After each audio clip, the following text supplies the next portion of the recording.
Bonsoir. La rétrospective commentée et analysée de la semaine, c'est Face à l'actu. Ce dimanche encore, face à notre invité, nous allons reparcourir les faits marquants de ce qui s'est passé entre lundi et hier samedi pour évidemment décrypter le message qui s'est peut-être et en retenir des leçons. Cette semaine a été marquée grandement par évidemment la pandémie mondiale, aussi bien à l'international qu'ici au Cameroun. D'ailleurs, on a pu voir l'arrivée des premiers vaccins. Le vaccin dit chinois, le Sinopharm, et donc les premières vaccinations ont été observées du côté de Yaoundé. Le ministre de la Santé publique a lancé le mouvement. Ça n'est suivi les différentes régions et donc la répartition de ces vaccins. Mais à côté de là, la question des droits de l'homme revient au devant de la scène avec un certain nombre de violations de plus en plus relevées, non seulement relevées, mais également dénoncées par les associations et organisations de la société civile qui évidemment évoluent dans ce secteur-là. C'est d'ailleurs pour cela qu'on a choisi d'avoir comme invité ce dimanche une personnalité qui est au devant de la scène, se bat tous les jours avec d'autres pour le respect des droits de l'homme au Cameroun, que ce soit au niveau de Stand Up for Cameroun ou alors dans son association de façon assez restreinte Un Monde à Venir. Philippe Nanga, qui est notre invité, en a fait un quotidien. Bonsoir et bon dimanche, Philippe. Bonsoir et salut à toutes les auditrices et à tous les auditeurs qui nous regardent en ce moment. C'est toujours un plaisir pour moi de me rendre disponible quand je suis sollicité pour donner mon point de vue en tant que citoyen et surtout aussi donner la position de la société civile, particulièrement des organisations de la société civile qui quotidiennement explore la cité pour identifier des obstacles au bien-être des citoyens. Est-ce facile d'être un défenseur ou alors une personne qui au quotidien se préoccupe de la question des droits de l'homme au Cameroun? Non, je dois le dire que c'est pas joyeux, on va me dire comme ça. C'est très harassant. Joyeux parce que vous êtes chaque fois confronté à des situations difficiles à vivre du point de vue personnel d'abord, si vous êtes quelqu'un qui est sensible à la souffrance des autres. C'est très difficile d'être défenseur de l'homme parce que vous êtes sensible presque à tout, tout ce qui ne semble pas conforme à l'idéal humain. C'est harassant parce que quand on sait que vous êtes inscrit comme tel dans la société, vous êtes sollicité. Très sollicité, surtout dans un environnement comme le nôtre. Je peux vous garantir que ma petite équipe à l'ONG Monde à Venir, des fois vous arrivez au bureau, il y a une seule personne parce que tout le monde est sur le terrain. Sur le terrain parce qu'interpellé par des cas de violation. D'accord. Des fois, j'avoue qu'on n'a même pas... je sais pas, on n'a même pas 20% des capacités qu'il nous faudrait pour intervenir sur le terrain. On est seulement dans la région du littoral, on est superbement sollicité, mais sur le plan national, c'est encore plus grave. Donc, c'est pas facile. Donc, déjà, du point de vue personnel, comme je le dis, parce que vous devez, n'est-ce pas, faire face aux souffrances des autres, et comme vous êtes sensible à ces questions-là, ça devient difficile à vivre. Maintenant, c'est pas aussi simple parce que en face, vous avez les auteurs. Vous avez les auteurs en face. Donc vous avez à la fois des victimes qui ont besoin de vous pour leur venir au secours, venir en soutien, mais vous avez aussi les auteurs. Donc vous devez faire face aux auteurs et qui souvent, quand ce sont des personnes ou des institutions, ce n'est pas toujours simple. Parce que les auteurs ont souvent des raisons qui leur sont propres, qui sont des bonnes raisons pour attaquer ou violer les droits de l'homme. Et donc, eux, ils sont souvent violents. Ils sont souvent violents, c'est ce qui expose souvent les défenseurs des droits de l'homme, n'est-ce pas, à d'autres violations aussi, qui font que aujourd'hui, beaucoup d'institutions s'organisent, et même les Nations Unies, n'est-ce pas, ont pris une déclaration pour que les États inscrivent dans leur législation une loi pour protéger les défenseurs des droits de l'homme. Parce que de plus en plus dans le monde entier, les défenseurs des droits de l'homme sont aussi des victimes. Et quand ils sont des victimes, vous voyez, c'est encore plus grave parce que ils entraînent avec eux toutes les autres victimes qu'ils sont censés protéger. Cela dit, je rappelle que Stand Up for Cameroun est un mouvement qui regroupe plusieurs entités de la société civile, certains partis politiques et d'autres organisations. Oui, Stand Up for Cameroun, c'est un mouvement qui dure quelques années maintenant. En fait, c'est un groupe de réflexion et d'action qui est né de l'idée selon laquelle le Cameroun connaît une situation, j'allais dire, d'impasse. Les structures gouvernementales semblent grippées, les institutions semblent grippées. Vous voyez, quand on est dans un pays où depuis les indépendances, le Parlement n'a pas fonctionné, il faut le dire comme ça pour que les gens comprennent, n'a pas fonctionné, c'est-à-dire que le Parlement qui est censé, qui a deux missions fondamentales, c'est-à-dire légiférer, donc prendre des lois, et contrôler l'action gouvernementale, on ne voit pas ça. On ne dirait pas que le Parlement camerounais ne prend pas des lois. Évidemment, depuis les indépendances, le Parlement n'a pas pensé des lois, n'a pas adopté ses propres lois, a enregistré des lois. Donc nous avons pas, nous avons. Enfin, vous voulez exprimer que jamais, ou du moins très peu souvent, l'initiative est venue des députés. Ce n'est pas très peu souvent. Il n'y a jamais eu d'initiative venant des députés qui ait prospéré. D'accord. C'est clair. Et donc, notre Parlement est plus une chambre d'enregistrement qu'un Parlement. Et même le contrôle de l'action gouvernementale, on ne voit pas. De temps en temps, vous avez un député qui se questionne, n'est-ce pas, une décision. Mais ça se limite là. Ça se limite là. On ne voit pas le Parlement se déployer sur une question. Donc, depuis les indépendances, vous avez donc une institution aussi importante que le Parlement qui ne fonctionne pas comme il se doit. Ça, c'est un problème. Vous avez, n'est-ce pas, que les trois pouvoirs qui sont censés exister, n'est-ce pas, on ne les voit pas, semblent être concentrés. On a plutôt une sorte de trinité, quoi. C'est-à-dire, c'est un 3 en 1 carrément. Parce que vous avez officiellement trois pouvoirs, donc le judiciaire, le législatif, et puis voilà. Mais vous avez donc l'exécutif qui en réalité concentre les trois pouvoirs. Et donc du coup, vous n'avez pas un État qui fonctionne comme il se doit.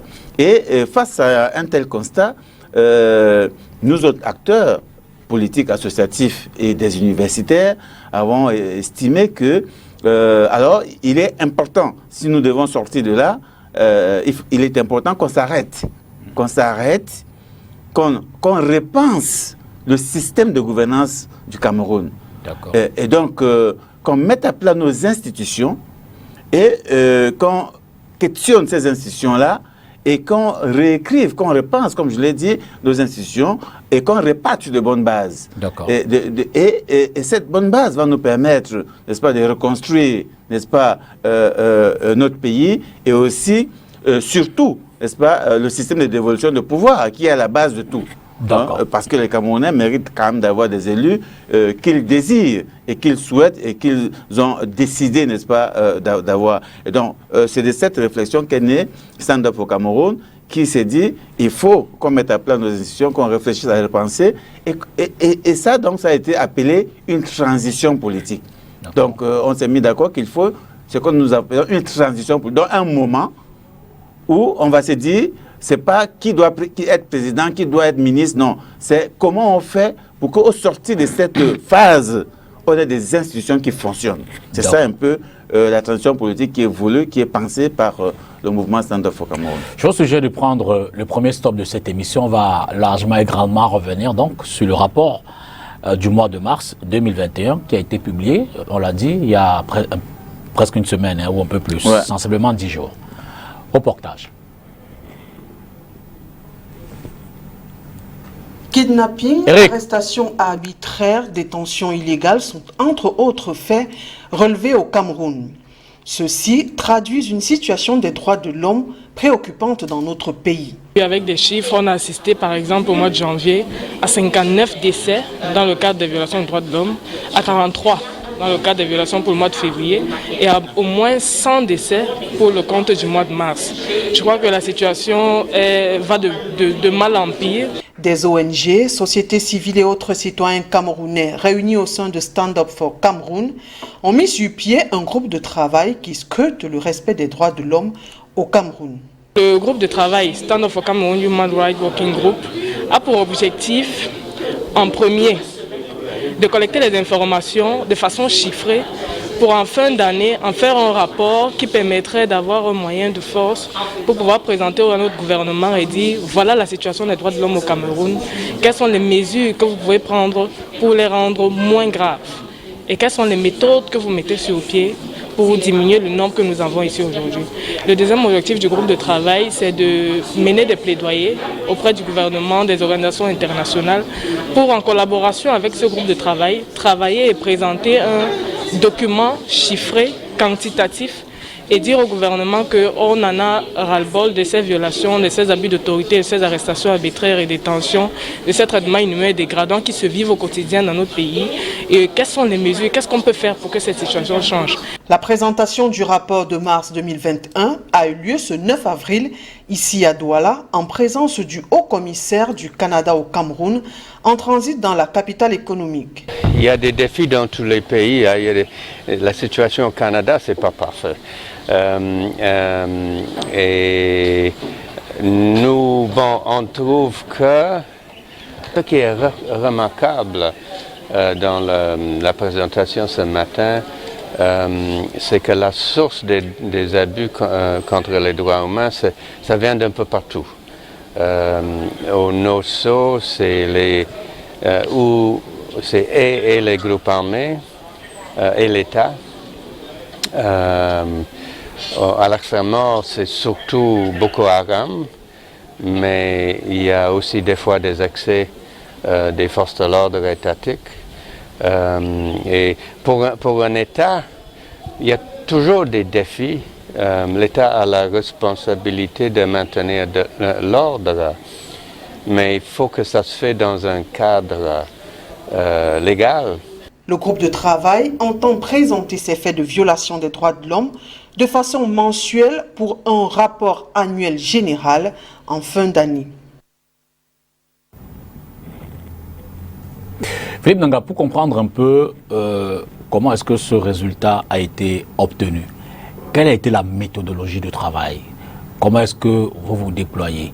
Vous restez dans vos bureaux, vous passez des coups de fil, vous allez sur le terrain, vous confrontez les informations que vous recevez, vous rapprochez des pouvoirs publics pour essayer d'avoir la version des groupes armés pour savoir comment ça fonctionne. Que font les défenseurs des droits de l'homme pour aboutir à un résultat comme celui-là? C'est une très belle question. Vous avez pratiquement cité tout ce que nous faisons. Parce que la particularité du rapport du groupe de travail des Stand Up for Cameroun sur les droits de l'homme, c'est tout ça. C'est qu'il y a une première phase qui est l'exploration des sites web, des organisations de défense des droits de l'homme, des plateformes, des diffusions, n'est-ce pas, des rapports des droits de l'homme. Ça, c'est la première phase. Donc, on explore, n'est-ce pas, tous ces rapports-là, tous ces liens-là pour essayer pour collecter les informations.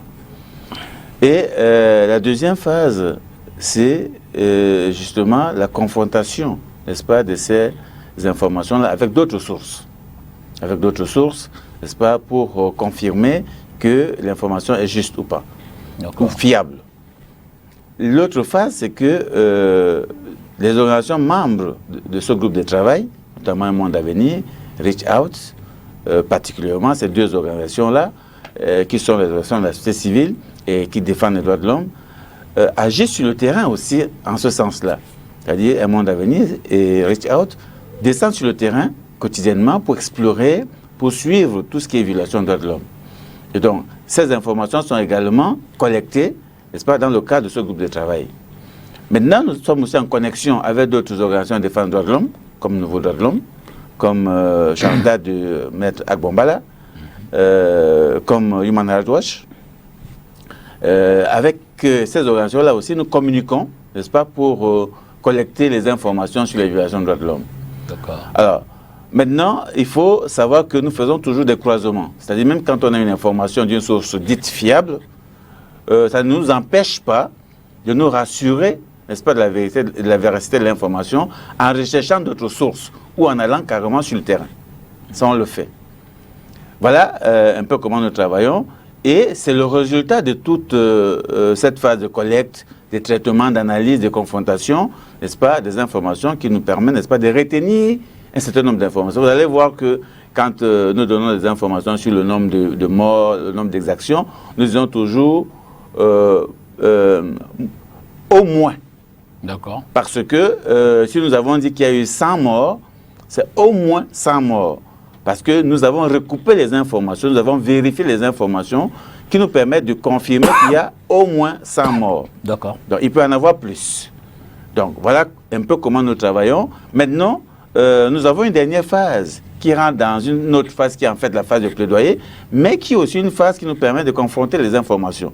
Okay. Cette phase-là, elle se déroule en 2 temps. Le premier temps, c'est que nous transférons, nous envoyons, n'est-ce pas, notre rapport aux instances gouvernementales, aux représentations diplomatiques, à d'autres, n'est-ce pas, institutions qui reçoivent ces informations, qui notre rapport, et qui peuvent nous faire donc un retour si les informations contenues ont des soucis ou pas. Et le deuxième temps, c'est que nous descendons vers les représentations diplomatiques et les membres du gouvernement du Cameroun. Parce que nous avons décidé, n'est-ce pas, de faire ce travail, non pas, n'est-ce pas, pour présenter une image négative du Cameroun, mais pour endiguer, n'est-ce pas, ce fléau qui est, n'est-ce pas, les violations des droits de l'homme dans notre pays. C'est pour ça que nous allons vers le gouvernement à travers ses ministres. Et dans ce cadre-là, nous avons déjà rencontré le ministre de l'administration territoriale, nous avons déjà rencontré le ministre de la Défense, nous prévoyons de rencontrer le ministre de la Justice très bientôt, si ça se confirme, le délégué général de la Sécurité nationale également. Donc l'idée, c'est d'aller discuter avec ces personnes-là sur le contenu de notre rapport pour nous rassurer qu'ils ont bien reçu l'information et quel est leur point de vue sur cette question-là. On poursuit l'échange dans un moment, le temps peut-être de prendre le premier reportage actualisé ou alors traité cette semaine. Je l'ai dit, on parlera beaucoup de la lutte contre le Covid et d'ailleurs dans ce cadre-là, les premières doses de vaccins sont arrivées au Cameroun, c'était le week-end dernier à Yaoundé. Il s'agit des vaccins Sinopharm, dit également vaccins chinois. Le gouvernement s'est mobilisé pour aller accueillir ce lot et puis du coup, dans la foulée, les premières doses ont été administrées. Reportage. Moins de 24 heures après son arrivée au Cameroun, les premières doses du vaccin Sinopharm sont administrées. Nous sommes ici au centre de prise en charge de Orca, c'est dans la ville de Yaoundé. Le docteur Hassan Ben Bachir présente fièrement sa carte de vaccination. Il vient de recevoir sa première dose du Sinopharm. Comme lui, beaucoup d'autres suivent, un peu comme le ministre de la Santé publique et le reste du personnel de santé. C'est un très grand jour pour la riposte camerounaise et notamment pour le personnel de santé. Et c'est pourquoi nous tenons à remercier du fond du cœur, Monsieur le Président de la République, qui a permis que tout ceci arrive. Et l'objectif premier, c'est la prévention et la préservation de ce personnel de santé qui est au front depuis bientôt déjà 1 an. Et donc, imaginez-vous quelqu'un qui vient, comme moi, d'avoir sa carte de vaccination et d'avoir pris sa première dose. Nous pensons que nous sommes davantage plus prémunis contre ce virus. Le vaccin Sinopharm s'administre comme suit. Après la première dose, la deuxième dose doit être administrée 21 jours plus tard. C'est pourquoi dans la distribution des vaccins, on garde la moitié des doses dans les dépôts régionaux pour être distribuées 21 jours plus tard pour la couverture complète. Cette première phase prévoit 26 000 doses pour la région du centre. Toutefois, un réapprovisionnement d'urgence n'est pas à exclure si les doses de vaccins arrivaient à manquer. C'est sûr que les 200 000 doses ne suffiront pas pour la République. C'est pour ça qu'on part en priorisant les personnes les plus exposées et les personnes les plus vulnérables. Donc on tient compte premièrement du poids démographique des personnes cibles par région et aussi de l'effectif des personnels soignants, y compris les personnels qui appuient dans les formations sanitaires, mais même s'ils ne sont pas des professionnels de la santé, ils sont aussi à risque. L'effectif a été pris en compte dans la répartition et la distribution des doses vers les régions. Le plan de vaccination mis sur pied par le ministère de la Santé publique accorde une priorité au personnel de santé, aux personnes âgées de plus de 50 ans, aux personnes ayant des facteurs de comorbidité, aux enseignants et aux agents de sécurité. Le gouvernement encourage les populations et notamment les cibles prioritaires à se faire vacciner, surtout à poursuivre avec les mesures barrières, tout en évitant les conseils des charlatans. Le Cameroun s'est engagé pour protéger les populations contre la Covid-19, pas seulement grâce au vaccin, mais aussi par la promotion des mesures barrières, que tout le monde est appelé à continuer à mettre en œuvre, même lorsqu'on est vacciné. Mais une fois qu'on est vacciné, ou alors qu'on veut se faire vacciner, il faut se faire vacciner dans les centres agréés. Parce que vous savez que très souvent, lorsqu'on ouvre une nouvelle stratégie comme celle-ci, il pourrait arriver que des gens, des charlatans se lèvent dans les quartiers et disent qu'ils font des vaccins contre la Covid-19. Non. Rappelons que le premier lot de vaccination mis au point par le laboratoire pharmaceutique chinois Sinopharm, offert par le gouvernement chinois, est parvenu dimanche soir à la capitale du Cameroun, Yaoundé, alors que le pays s'efforce de faire face à une nouvelle vague de Covid-19. C'était dimanche de la semaine dernière, on l'a dit, le 11 avril. Et puis hier, il faut rester en actualité. Hier, samedi le 17 avril, un deuxième lot de vaccins est arrivé au Cameroun. Il s'agit de 391 200 doses de vaccins dits AstraZeneca, un vaccin évidemment qui suscite de la polémique à travers le monde. Le Cameroun en a reçu également. Et ce lot va évidemment permettre au gouvernement de poursuivre son déploiement. Peut-être un mot là-dessus, sur ces vaccins, avant de revenir sur la question des droits de l'homme. Philippe Nanga. Il y a une grosse polémique autour de ce vaccin. C'est un sujet très complexe. Même nous, au niveau de la société civile, nous sommes tous les jours en débat là-dessus. Il y en a des pour, il y en a des contre. Je crois que il y a un souci, par contre, il y a un souci de communication qu'il va falloir lever. Il va falloir lever pour que les Camerounais soient rassurés de ce que il est nécessaire ou pas de prendre ce vaccin. Je crois qu'il y a un souci de communication qu'il va falloir vraiment lever, parce que jusqu'ici, on n'a pas réussi à convaincre les populations. On n'a pas réussi vraiment, parce que je crois que le problème chez nous souvent, c'est quoi? C'est que vous avez une question comme celle-là qui est une question de santé publique, où il y a des professionnels de santé. Mais les gens que vous voyez, n'est-ce pas, communiquer sur ça, ce sont des politiques. Et là, il y a toujours un problème. C'est toujours bien quand ce sont les techniciens, n'est-ce pas, qui communiquent sur un sujet technique. C'est plus rassurant. Quand vous avez un professeur de santé, un docteur, un médecin qui explique, n'est-ce pas, le vaccin, pourquoi, comment c'est conçu, quels sont ses effets possibles, comment il faut se comporter s'il y a un souci, c'est plus rassurant que quand vous avez un homme politique qui vous explique pourquoi il faut prendre ce vaccin. Surtout quand il y a une grosse polémique autour de la Covid aujourd'hui, on pense que c'est une question politique, c'est une question économique qui n'a rien à voir avec la santé. Donc je crois que de plus en plus, notre gouvernement gagnerait, n'est-ce pas, à mettre au devant de la scène, n'est-ce pas, les techniciens de santé, les professionnels de santé qui, eux, ont, n'est-ce pas, ce qu'il faut, n'est-ce pas, en termes de communication pour convaincre les citoyens camerounais. C'est un peu ça qui manque et qui, malheureusement, n'est-ce pas, nourrit la polémique. Vous avez vu dans les réseaux sociaux, même le vaccin qui a été administré au ministre, vous avez la vidéo qui circule partout disant que non, il n'a pas reçu effectivement ce vaccin-là parce que, voilà. Donc, je crois qu'il faut... Évidemment, ça rentre dans le cadre du complotisme, hein. Justement. Donc, vous plaidez pour davantage de communication. Voilà, parce qu'il faut communiquer. Quand c'est comme ça, là, il faut communiquer. Parce que je ne pense pas que le ministre soit la personne la mieux placée pour parler de cette cause-là. Je ne pense pas. Je pense que le Cameroun dispose des médecins qualifiés, n'est-ce pas, des professionnels de la santé qui peuvent parler de ça, qui peuvent expliquer aux Camerounais de quoi il s'agit. Malheureusement, on ne les entend pas du tout. On ne leur donne pas la parole. Et ce sont les politiques qui viennent expliquer. Et du coup, ça nourrit plutôt la suspicion autour de cette maladie. Et je peux vous garantir que moi, je suis convaincu que cette maladie existe. Et même dans nos plateformes de discussion de la société civile, mais nous sommes en contradiction. C'est-à-dire, il y en a qui vous disent non, c'est pas vrai, c'est un complot, et ainsi de suite. Alors, et face à une telle situation, un tel amalgame, n'est-ce pas, du point de vue communicationnel, il est important que ce soit les professionnels qui communiquent. Parce que eux, ils sont capables d'expliquer de quoi il s'agit pour rassurer les populations.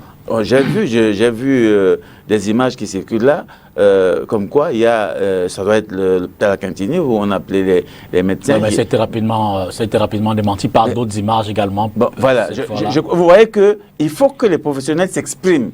Il faut que les professionnels s'expriment. Quand c'est comme ça, là, les professionnels, le directeur de l'hôpital, les médecins doivent prendre la parole pour expliquer aux gens. Vous voyez? Parce que, entre autres, nous, dans notre rapport, c'est d'ailleurs ressorti, que 1600, nous avons recensé 1600 personnels de santé qui ont été infectés par cette maladie et plus de 30 personnels de santé qui ont été tués par cette maladie. Je crois que, mais il n'y a pas de communication faite par les professionnels. Et moi, c'est un déficit. Parce que je suis ailleurs, en Europe, aux États-Unis, mais vous n'allez pas voir des ministres parler. Ce sont des professionnels de santé qui parlent. Mais dans votre rapport, au-delà des personnels de santé, quelle est la cartographie que vous faites par rapport à cette pandémie-là? Justement, nous avons collecté les informations à ce sujet. Il ressort que la région du littoral, évidemment, c'est la région qui est la plus touchée. Après, il y a la région du centre, la région de l'ouest, et les régions du nord-ouest, du sud-ouest, les régions du nord également, qui sont touchées. Ça, c'est ce que nous avons collecté comme information.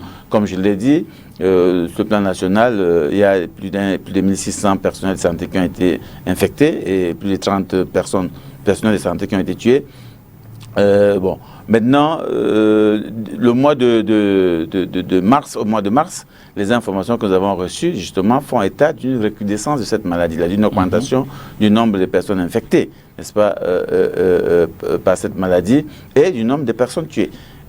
Nous avons, bien évidemment, regretté le fait que ce qui était fait en avril 2020 où le ministre communiquait hebdomadairement sur ça, on ne voit plus ça. Et au-delà de cela, comme je l'ai dit il y a quelques instants, on ne voit pas les professionnels de santé qui s'expriment sur la question, n'est-ce pas, pour dire effectivement ce qui se passe. Nous avons, dans notre rapport, soulevé, n'est-ce pas, les inquiétudes des populations, justement, autour de ça, au-delà des pratiques que nous avons fait observer. Vous savez que le Cameroun a reçu beaucoup d'argent et beaucoup de matériel, n'est-ce pas, pour lutter contre cette pandémie. Et nous avons relevé que, malgré le fait qu'on ait reçu beaucoup, n'est-ce pas, de matériel, il manque toujours des tests, n'est-ce pas, dans certains centres de santé. On a vérifié ça, que les tests manquent, alors que quand on fait une analyse du nombre de tests reçus par le Cameroun et les tests déjà réalisés par le Cameroun, on voit qu'on devrait en avoir encore en quantité importante. Donc, on a vu que les tests manquaient. On a également, n'est-ce pas, collecté les informations sur ce qui se fait aujourd'hui autour des résultats des tests, en particulier pour les voyageurs, où nous avons, n'est-ce pas, recoupé les informations vérifiées sur ce qui se passe à l'aéroport, où plusieurs personnes ont été obligées d'acheter, n'est-ce pas, des résultats des tests. Ça aussi, nous l'avons vérifié et ça apparaît clairement dans notre rapport parce que, vous voyez, quand on se retrouve dans des situations où les gens achètent les résultats des tests, c'est quand même grave. C'est quand même grave et ça, nous l'avons mis en avant parce que ça dure. Ça dure. C'est ça qui est incroyable chez nous, c'est-à-dire on peut décrier un problème, n'est-ce pas, pendant des semaines sans qu'on soit capable, n'est-ce pas, d'arrêter le problème. Moi, on a vérifié, plusieurs personnes nous ont contactés, n'est-ce pas, la plupart qui voyageaient sur ce qui se passe, où des gens sont censés avoir des résultats le jour de leur voyage, et ils vont attendre jusqu'à 19h, 20h, ils n'auront pas de résultats, ils vont se retrouver à l'aéroport, obligés, n'est-ce pas, d'être confrontés à ces vendeurs de résultats qui sont bien connus et qui sont à l'aéroport. Et donc qui proposent des sommes faramineuses qui vont entre 50 et 75 000 francs. Il y en a qui ont payé 50 000 francs qui nous ont confirmé. Il y en a qui payent un peu moins. Donc, vous voyez, parce que des gens se retrouvent à des situations où ils doivent partir parce qu'ils ont des engagements où ils partent. Ou bien ils ont des avions, n'est-ce pas, qu'ils doivent rattraper pour continuer, n'est-ce pas, leur trajet. Et donc, ils sont obligés de partir, ils se sentent obligés de partir. Et ils ont régulièrement, n'est-ce pas, été au test. Et donc, ils auraient dû avoir leurs résultats tels que c'est recommandé, mais ça n'arrive pas. Il y a une mafia derrière qui fait qu'on ne vous donne pas votre résultat. Moi, j'ai suivi particulièrement un cas où nous avons été obligés de répartir au centre où il a fait le test pour, j'allais dire, faire un peu de bruit.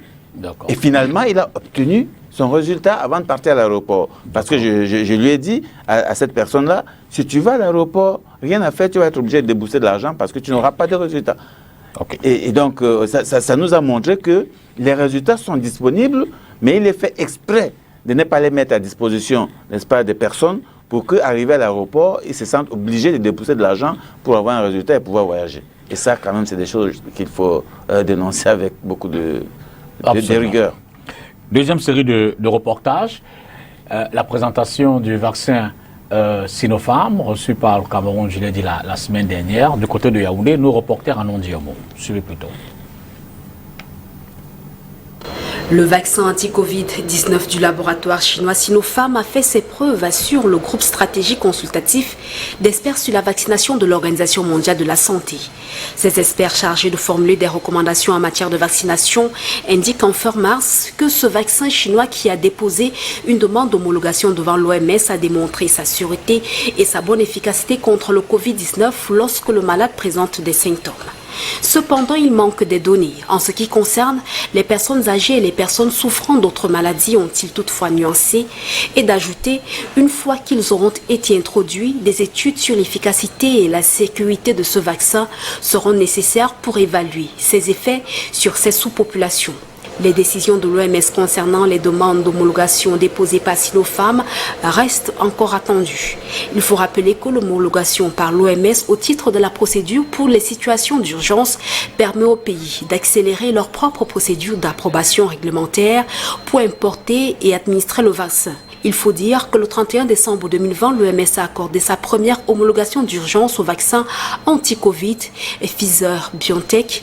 Il en a fait de même le 15 février pour les vaccins développés par AstraZeneca et le 12 mars pour celui à dose unique de Johnson & Johnson. Ce qui intrigue est que Gao Fu, le directeur du Centre chinois de contrôle et de prévention des maladies, admet que l'efficacité des vaccins chinois contre le Covid-19 est peu élevée et pourrait exiger des améliorations. Tenu lors d'un colloque samedi dernier à Chengdu, ces déclarations ne sont pas passées inaperçues dans un pays qui presse ses habitants à se faire vacciner. La Chine s'est fixée pour objectif d'injecter une première dose à 40% de sa population d'ici fin juin. Il faut dire qu'alors que la Chine mène une diplomatie du vaccin très active et distribue des centaines de millions de doses à travers le monde, c'est la première fois qu'un scientifique chinois de haut vol concède publiquement que les vaccins inactivés chinois qui utilisent un virus pour déclencher le système immunitaire ont une efficacité relativement faible comparée aux vaccins de type ARN qui utilisent une technique génétique avancée. Le géant pharmaceutique public Sinopharm affirme que ces deux vaccins inactivés ont des taux d'efficacité de 79% et 72,5% respectivement, mais ne publie pas les résultats à l'issue de la phase 3. Pour parer à ce problème d'efficience, la Chine se penche sur la possibilité d'ajuster la posologie ou d'augmenter le nombre de doses. A indiqué Gao Fu, une autre option pourrait être de mélanger des vaccins fabriqués avec différentes technologies. À travers le Cameroun, les autorités évidemment multiplient des appels face à la recrudescence de la pandémie dans les différentes villes. C'est le cas ici à Douala, où le gouverneur de la région a commis un communiqué, pour me reprendre et me redire, évidemment pour sensibiliser et à nouveau interpeller les populations. Reportage. Face à la recrudescence des cas de coronavirus dans la région du littoral, le gouverneur appelle la population à l'ordre. Dans un communiqué rendu public le 12 avril, Samuel Dieudonné Iva Hadiboa demande aux leaders religieux, présidents des syndicats des transports en commun urbains et interurbains, chefs traditionnels et autres chefs d'entreprise, de mettre tout en œuvre pour que les mesures barrières soient à nouveau respectées.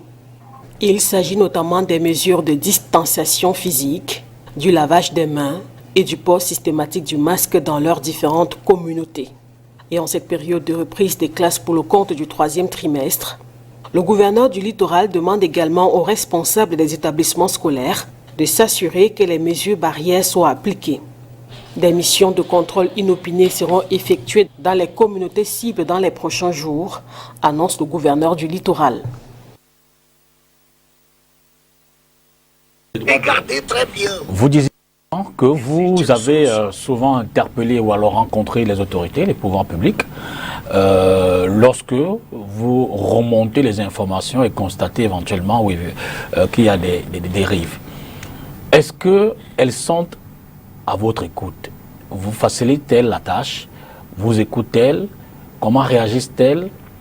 Essaient-elles de répondre aux inquiétudes que vous rencontrez sur le terrain ou alors auxquelles les populations font face? Alors, si je m'en tiens à ce que nous avons eu jusqu'ici comme retour, je crois qu'il faut peut-être encore attendre pour pouvoir répondre à cette question-là, si elles sont réceptives ou pas. Pour l'instant, tout ce que nous pouvons dire, c'est que nous avons rencontré 2 responsables de l'administration du Cameroun, donc le ministre de l'administration territoriale et le ministre de la Défense. Nous avons discuté évidemment, on leur a dit ce que nous pensons de la situation actuelle. Et à chaque fois, ces personnes-là se sont défendues. Ont essayé de nous faire croire que il y avait exagération souvent de la part des organisations de défense des droits de l'homme. Et que ce qui se faisait par, que ce soit les forces de défense, ou la police, ou la gendarmerie, était plutôt dans le respect, n'est-ce pas, de l'éthique et de la déontologie. On n'a pas vraiment beaucoup avancé, même quand on leur a mis sur la table des cas concrets, comme le cas de 4 jeunes de Stand Up for Cameroun qui sont aujourd'hui emprisonnés depuis 6 mois et qui n'ont jamais posé quelques actes que ce soit répréhensibles, mais qui ont été happés comme ça, rentrant chez eux après une réunion de Stand Up for Cameroun. Et jusqu'aujourd'hui, ils sont dans les geôles, n'est-ce pas, pourtant n'avoir rien fait. Et donc, nous avons mis ça sur la table et à chaque fois, ces responsables nous ont fait croire qu'elles n'étaient pas au courant de ce cas. Et nous avons dit, OK, maintenant vous êtes au courant, et donc on espère que vous prendrez en compte ce cas précis. Parce que jusqu'ici, nous mettons tout le monde au défi. Ces jeunes étaient en train de rentrer à la maison après une réunion de Stand Up for Cameroun et devant une station d'essence, ils ont été embarqués par, je vais dire, enlevés par un pick-up de la gendarmerie. On les a cherchés pendant 24 heures pour les retrouver dans une gendarmerie et plus tard, ils étaient au parquet. Du parquet, ils sont allés directement à la prison de New Bell. Et depuis, ça tourne en rond. Ils sont poursuivis par le tribunal militaire en plus. Pour des jeunes qui étaient en réunion ordinaire, ils n'avaient pris aucune décision, malgré le fait que la responsable, n'est-ce pas, qui anime Stand Up for Cameroun, Kawala, est allée rencontrer le procureur, tout le monde, le commissaire du gouvernement. Personne ne nous a donné, n'est-ce pas, j'allais dire, la cause réelle de leur incarcération. Et depuis lors que nous avons rencontré ces ministres-là, il n'y a pas eu de changement, rien n'a bougé. Donc, je crains de dire que nous faisons notre travail, c'est-à-dire d'aller à la rencontre de ces personnes-là, mais je crains de dire que ça ne fasse pas bouger véritablement les choses. Nous y allons parce que c'est notre devoir. étant donné que l'objectif de ce reporting, ce n'est pas, comme on dit souvent, ouais, les organisations de défense des droits de l'homme veulent à chaque fois noircir l'image du Cameroun. Non, l'objectif, c'est mois après mois que nous soyons en capacité de dire à l'opinion nationale et internationale la situation des droits de l'homme au Cameroun et que les responsables du gouvernement, donc les gouvernants, soient au fait de ces résultats-là et puissent prendre des mesures pour atténuer ou alors endiguer complètement, n'est-ce pas, ce fléau. Donc, et pour ce faire, nous pensons qu'il est de notre devoir de nous rassurer qu'ils reçoivent, n'est-ce pas, le rapport et de discuter de vive voix avec ces personnes-là pour savoir quel est leur point de vue réel. Et nous l'avons fait. Et comme je l'ai dit, malheureusement, j'ai l'impression que ce n'est pas une question d'une personne. Voilà, ce n'est pas une question d'une personne. Peut-être que la personne qu'on rencontre peut avoir son point de vue personnel. Et vous savez, notre gouvernement fonctionne un peu comme les partis politiques, où on vous dit qu'il y a la discipline du parti. Donc personne ne va mettre en difficulté son collègue ou son collaborateur qui a posé un acte répréhensible.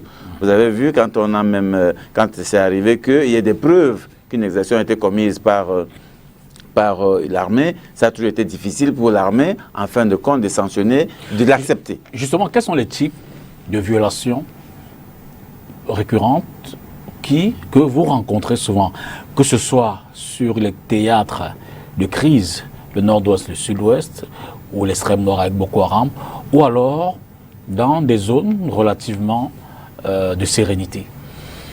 Alors, aujourd'hui, dans les régions anglophones, les régions en crise depuis plusieurs années maintenant, on collecte, nous avons recensé beaucoup plus des cas de confrontation entre les groupes armés et l'armée régulière. Et donc les morts d'hommes que nous avons recensés, c'est très souvent, n'est-ce pas, la confrontation entre ces deux groupes, à la fois l'armée camerounaise et les groupes armés qui sont sur le terrain là-bas. D'autres cas, ce sont des incendies. Ce sont les incendies des maisons, n'est-ce pas, qui sont souvent le fait soit d'explosifs, soit justement le fait de confrontations entre l'armée et les groupes armés dissécessionnistes qui sont là-bas. Il y a également d'autres violations que nous avons collectées de ce côté-là, qui sont généralement des enlèvements des personnes, des interpellations aussi des populations. Vous savez que ça continue toujours quand il y a, n'est-ce pas, dans une zone, n'est-ce pas, une attaque dont est victime notre armée. Eh bien, les méthodes, c'est souvent qu'on va ratisser, n'est-ce pas, dans cette zone-là. Et souvent, malheureusement, ce sont les populations civiles qui payent le prix. Parce que dans l'optique de retrouver, n'est-ce pas, les auteurs de ces attaques, c'est tout le village ou toute la contrée qui est n'est-ce pas, encerclée et qui est mise à mal. Et ça aussi, ce sont des choses que nous avons recensées et que nous mettons en avant pour que, n'est-ce pas, il y ait atténuation. Nous pensons qu'une collaboration, parce que nous défendons le fait que d'abord, pour régler cette crise-là, il faut bien qu'il y ait un dialogue, dans tous les cas, parce que il est évident que militairement, on ne va pas régler cette crise, ça c'est clair. Maintenant, même quand il y a une exaction, nous pensons que la collaboration peut amener, n'est-ce pas, la partie régulière, donc le Cameroun, le gouvernement du Cameroun, à identifier les auteurs. Ce n'est pas la répression, parce que quand les populations sont en plus réprimées du fait qu'elles se retrouvent dans une zone où un groupe armé, n'est-ce pas, a attaqué l'armée du Cameroun, et vous voyez que cette population ne peut pas être à l'aise à collaborer. Elle se sent à la fois victime à double titre, victime par les groupes armés sécessionnistes et victime par l'armée du Cameroun. Donc, et nous, justement, quand nous collectons ces informations-là, dans les recommandations, nous interpellons le gouvernement pour dire que ce n'est pas la bonne méthode, n'est-ce pas, pour régler, n'est-ce pas, ce genre de situation. Donc, voilà un peu. Donc, de plus en plus, il y a des explosifs, n'est-ce pas, dans ces deux régions-là que nous observons depuis quelque temps. Et maintenant, dans le Grand Nord, c'est Boko Haram, dont nous avons, n'est-ce pas, recensé un nombre important, n'est-ce pas, de tueries dues aux attaques du groupe armé Boko Haram. Par exemple, pour le seul mois de mars, nous avons collecté, recensé 61 tueries, n'est-ce pas, dans le Grand Nord par rapport à ces attaques de Boko Haram, contre 39 cas dans le nord-ouest et le sud-ouest. Donc vous voyez qu'on pensait que Boko Haram avait vraiment reculé, mais là, le mois de mars nous indique que non, il y a une recrudescence, et même le mois de février, et même le mois de janvier, en tout cas depuis le mois de janvier, nous notons une recrudescence des attaques de Boko Haram avec mort d'hommes. Il ne passe pas une seule semaine qu'il n'y ait pas eu une attaque avec mort d'hommes dans le Grand Nord. Il y a également les incendies, n'est-ce pas, que nous avons recensés dans le Grand Nord, n'est-ce pas, dû à plusieurs raisons. Voilà. Maintenant, il y a d'autres exactions que nous avons recensées dans d'autres régions. Dans le littoral, bien à Douala, il y a toujours des cas, n'est-ce pas, d'exactions commises par soit la police, soit la gendarmerie, des arrestations arbitraires, n'est-ce pas, que nous recensons à chaque fois. Il y a aussi les cas que nous rangeons dans ce que nous appelons les droits économiques, sociaux et culturels. Ce sont les cas liés, n'est-ce pas, au logement, au foncier, et ça c'est très récurrent dans la ville de Douala. Et le mois de mars, nous avons recensé 3 cas liés, n'est-ce pas, au foncier, au logement. C'est les cas de PK17 où plusieurs personnes ont vu leur maison cassée et détruite, n'est-ce pas, du fait d'une personne qui se réclame, n'est-ce pas, plusieurs hectares de terrain. Nous avons également recensé des cas à Bonadibon où des maisons ont été cassées, n'est-ce pas, dans une zone commanditée par un monsieur qui a utilisé les gros bras, alors qu'il y a une décision de justice qui donne droit, n'est-ce pas, aux populations qui ont été cassées de résider là-bas, donc qui donne droit de propriété aux personnes qui ont été cassées. Et nous sommes descendus sur le terrain, curieusement, aucune autorité n'aurait été, n'est-ce pas, à l'origine de cette casse. Et donc c'est quelqu'un qui est venu avec ses gros bras et puis qui a procédé aux casses comme ça. Ce sont des cas, c'est un cas que nous avons recensé également. Nous avons également le cas de Newton Aéroport, où de milliers de personnes ont été cassées, n'est-ce pas, et qui se retrouvent comme ça en train de dormir en plein air depuis quelque temps. Voilà, des cas que nous avons recensés qui concernent. Et à tout cela, vous avez du mal à avoir la réponse des autorités. Mais ça, c'est clair que nous avons du mal à avoir la réponse des autorités parce que chaque fois nous allons, je vous garantis que chaque fois nous allons vers les autorités pour comprendre, pour discuter. Parce que, vous savez, en réalité, dans tous les États, les défenseurs des droits de l'homme existent, les organisations existent, les défenseurs des droits de l'homme. Leur rôle, c'est d'alerter, n'est-ce pas, les gouvernants sur les violations qui se déroulent sur le terrain afin que celles-ci prennent des bonnes décisions. Par exemple, sur la question des déguerpissements, il ne s'agit pas pour nous de dire on ne doit pas du tout déguerpir. Non, mais il y a des conditions pour déguerpir des gens. Quand des gens ont passé 30 ans, n'est-ce pas, dans une zone, 40 ans pour certains dans une zone, on en a vu à Mabanda, on en a vu à PK14 et autres, eh bien, il y a des conditions pour les déguerpir. Il faut savoir que l'accès au logement est un droit. Et par conséquent, les États s'organisent, n'est-ce pas, pour que leurs citoyens aient accès au logement. Maintenant, quand les États n'ont pas anticipé sur ça, ce qui est le cas au Cameroun, particulièrement à Douala, quand vous regardez, il y a plusieurs quartiers qui existent aujourd'hui, qui ont été créés par les populations. Il n'y a pas des infrastructures là-bas, n'existent pas, ce sont les populations qui s'organisent, même pour qu'il y ait de l'eau, pour qu'il y ait de l'électricité ou autre. Alors, quand le gouvernement n'a pas anticipé et que les gens se sont retrouvés dans une zone, le gouvernement arrive en retard, ne peut pas prendre pour seule décision de les déguerpir. Il faut réorganiser ces populations-là pour qu'elles se logent décemment.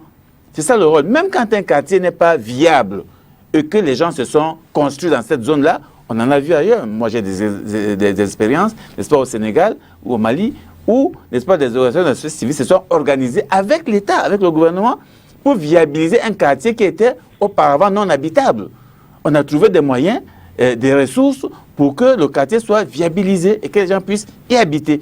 Parce que dans tous les cas, la finalité doit être de loger les gens. Absolument. La finalité ne peut pas être de mettre les gens, n'est-ce pas, à la belle étoile. Non, ce n'est pas possible pour un gouvernement. Or, nous voyons que le cas du Cameroun, et le cas de Douala particulièrement, des milliers de personnes se retrouvent souvent à la belle étoile sans que personne n'intervienne. Et le souci, n'est-ce pas, de la subsistance de ces personnes-là. D'accord. Refermons le packaging consacré à la Covid, observé cette semaine par nos reporters de Douala et de Yaoundé, notamment Yaoundé, où le gouvernement a donné un point de presse, j'ai failli dire, une sortie explicative pour davantage comprendre les stratégies de lutte adoptées par le Cameroun.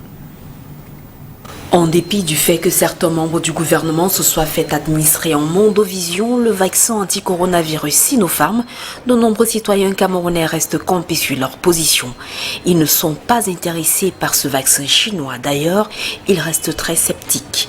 Surtout que le premier AstraZeneca, dont l'arrivée a été annoncée au Cameroun, a créé la polémique dans des pays de l'Occident comme le Danemark, l'Irlande. Les ministres de la Communication et de la Santé publique justifient avec beaucoup de difficultés l'option prise par le Cameroun. Au moment où l'arrivée du vaccin au pays a surpris l'opinion, tant les effets secondaires d'AstraZeneca, initialement choisis, avaient amené le gouvernement à surseoir à l'introduction du dit vaccin. C'est dire que l'intensification de la riposte nationale contre le Covid-19 par l'administration des vaccins aux populations est une option de responsabilité. Une décision d'une impérieuse nécessité en vue de la préservation des vies des Camerounaises et des Camerounais. Le gouvernement réitère donc ainsi sa détermination à protéger les populations contre le coronavirus à travers la mobilisation de fonds pour acquérir d'autres doses. Aussi, cette conférence de presse conjointe permet d'éclairer l'opinion sur l'importance de la vaccination pour les populations et la nécessité de continuer à respecter les mesures barrières édictées par les pouvoirs publics et l'Organisation mondiale de la santé. Le ministre de la Santé publique, par ailleurs, a reçu sa première dose du vaccin Sinopharm. Il tente de rassurer. Rien eu comme effet secondaire. Et c'est pour cela que nous demandons à nos compatriotes d'aller vers le vaccin. Parce qu'en réalité, ce n'est pas qu'aujourd'hui que nous nous vaccinons en Afrique. Nous avons l'habitude des vaccins. Et donc, je crois qu'il est important que nous allions vers ce mode, n'est-ce pas, de prévention en addition, parce qu'il faudrait le dire, c'est pas parce que nous sommes vaccinés que tout de suite nous devons laisser tomber le masque, laisser tomber les mesures barrières. C'est en addition à ces mesures. Et ce n'est que comme ça que nous pourrons définitivement couper la chaîne de transmission et espérer une vie normale. Au cours de cette sortie médiatique, les représentants du gouvernement ont bien évidemment parlé d'un peu de tout, sauf de ce qui pour certains est considéré comme l'essentiel ou le plus important, les caractéristiques du vaccin chinois Sinopharm qui restent inconnues. Pourtant, 200 000 doses risquent d'être administrées aux Camerounais. Autour de vos travaux, une question, moins qu'une question, une affirmation souvent, que l'on entend chez certains cadres proche du gouvernement ou même dans le gouvernement, c'est la question de vos financements. Beaucoup estiment évidemment que les organisations de la société civile et autres sont financées pour ternir l'image du Cameroun, pour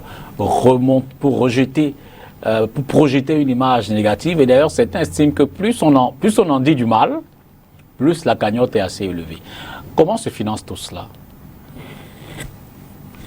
Vous pensez franchement que ce serait possible dans cet état du Cameroun? J'ai du mal à penser, je pose des questions. Où vous avez 4 jeunes qui ont été arrêtés alors qu'ils rentraient chez eux après une réunion, un soir. Ça fait aujourd'hui 6 mois qu'ils sont en prison poursuivis par le tribunal militaire. On tourne en rond. Ils ont été déjà face au tribunal militaire 2 fois. À chaque fois, on a renvoyé parce que le collège des juges n'est pas constitué. Et les avocats nous confirment qu'il n'y a rien dans les dossiers. Évidemment, il ne peut rien y avoir puisque ces gamins, ils ne faisaient rien du tout, ils rentraient chez eux. D'accord. Dans un pays où on peut vous prendre aussi facilement et vous mettre en prison et vous faire poursuivre par le tribunal militaire où vous risquez la peine de mort, vous pensez qu'on peut avoir la preuve que vous recevez de l'argent, n'est-ce pas, d'un pays ou d'une institution internationale pour ternir l'image du Cameroun, et vous faites un jour ouvert? Non, c'est une blague. C'est une blague. Je pense que, non, ceux qui le disent ne le pensent pas vraiment.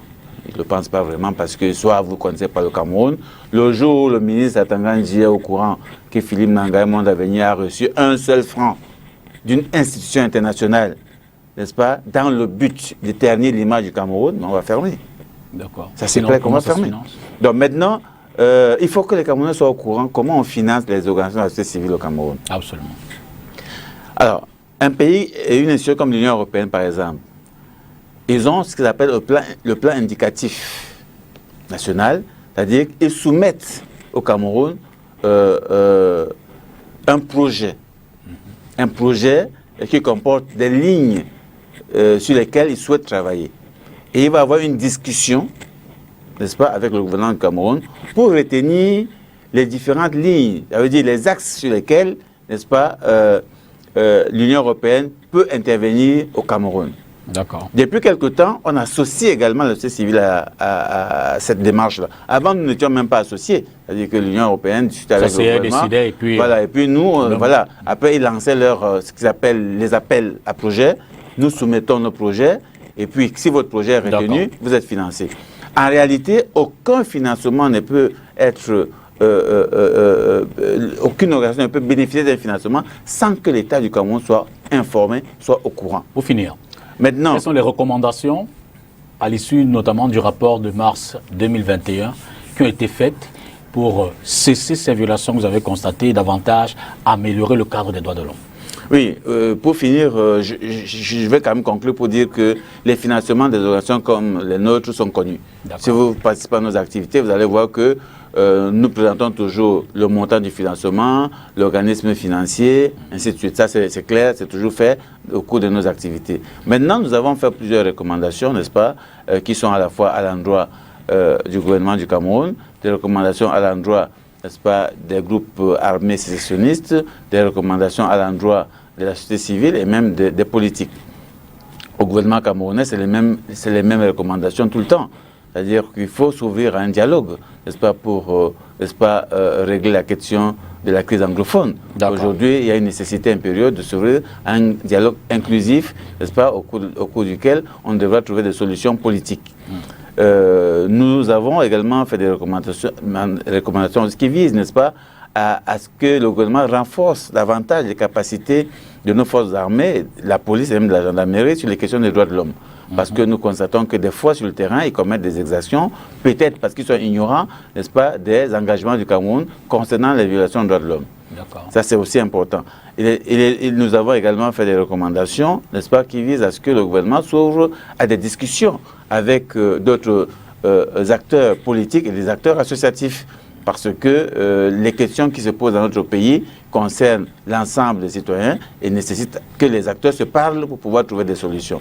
Maintenant, à l'endroit des groupes armés également, nous avons à chaque fois recommandé, n'est-ce pas, l'arrêt, n'est-ce pas, des tueries, l'arrêt, n'est-ce pas, des prises d'armes, c'est-à-dire ce que nous appelons le cessez-le-feu. Nous recommandons le cessez-le-feu parce que nous pensons que la crise anglophone ne va pas se résoudre avec le feu. Ce n'est pas possible. Il faut pouvoir multiplier les voies de dialogue et de plaidoyer et de lobbying pour qu'on trouve une solution durable et politique à ces exactions-là. Maintenant, il y a également des recommandations à la droite des organisations de la société civile où nous pensons que la société civile doit être davantage active et dynamique, n'est-ce pas, autour de cette question-là, parce que ça ne concerne personne. Dans notre rapport, nous avons, permettez-moi de mettre en avant quand même une situation que nous avons, relevée, c'est par exemple les violations des libertés d'expression dont sont victimes beaucoup de personnes, notamment les universitaires. Et le cas que nous avons mis en avant, c'est le cas de M. Sanga Nyamding qui aujourd'hui, n'est-ce pas, est victime, n'est-ce pas, de sa liberté d'opinion. Donc nous pensons que ce sont des situations que nous devons décrier tous, parce que ça peut arriver à n'importe qui. Merci infiniment et bonne marche sur cette route, sur cette voie, pour davantage de droits de l'homme. Personne ne sait si elle serait la victime de demain, donc beaucoup de courage. Merci à vous, bonne fin de semaine et davantage bon début de semaine, demain c'est lundi. Bon mois de Ramadan à la communauté musulmane qui depuis le 13 avril est entrée dans cette période et ce sera jusqu'au 12 mai. Bonsoir et à dimanche prochain.